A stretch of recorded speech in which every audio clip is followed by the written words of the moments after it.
جابر بن عبداللہ نے خبر دی کہ نبی صلی اللہ علیہ وسلم نے فرمایا،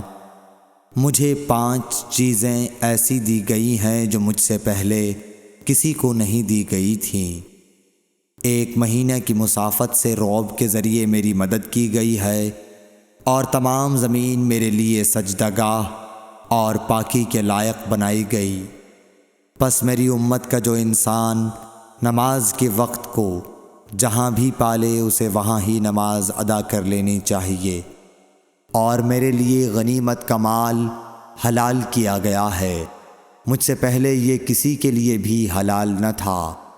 اور مجھے شفاعت عطا کی گئی، اور تمام انبیاء اپنی اپنی قوم کے لیے مبعوث ہوتے تھے،